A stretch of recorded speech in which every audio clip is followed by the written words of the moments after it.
Hey y'all. I have a testimony.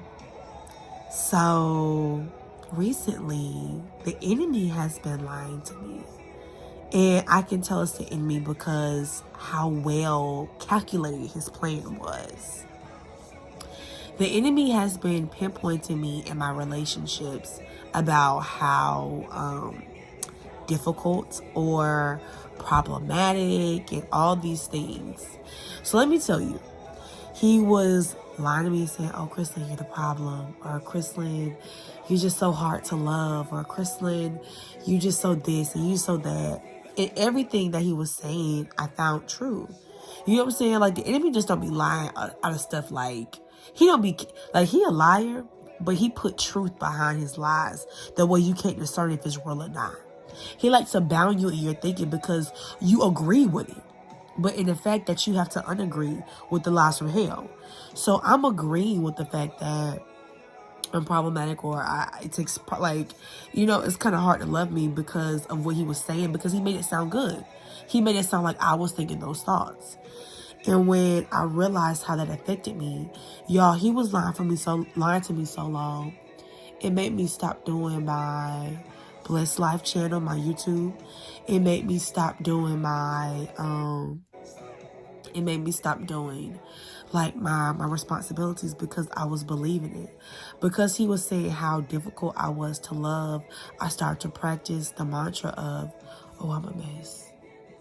Like, and instead of thanking God for loving me past my mess, I start to be like, oh goodness, like, God, I did this. I just can't, like, I'm so hard. I can't believe I said this. I'm so mean. Or I started saying all these things about me instead of exalting God. I start to agree with hell's agenda for my life. Unknowingly, by saying all these negative words, that's why I'm very conscious of what I say about myself, because it has power. So today, when talking to my friends, something's like clicked in my brain to make me think about issues that God is healing me from.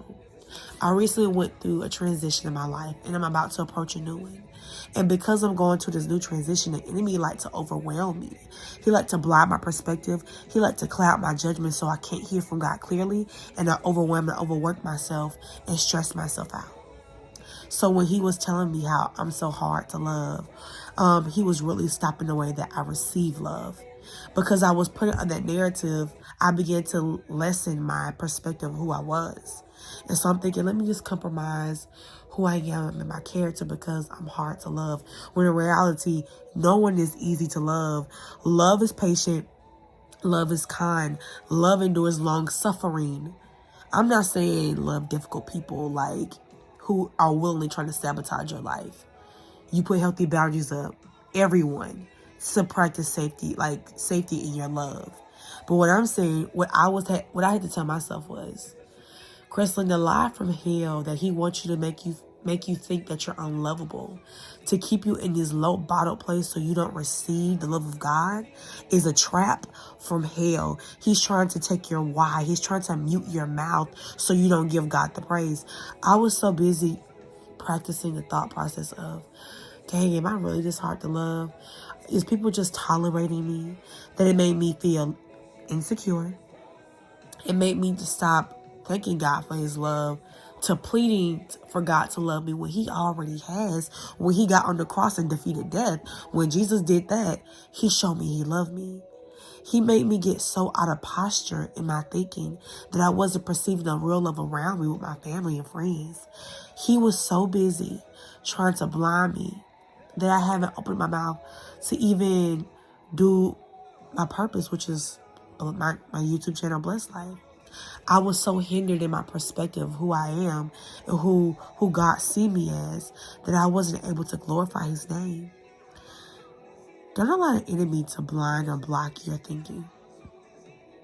As it is early in the morning, don't allow the enemy to hinder your perspective of who you are just because what he said might be true. Just to clear this up, ain't nobody perfect. And we ain't gonna ever be perfect.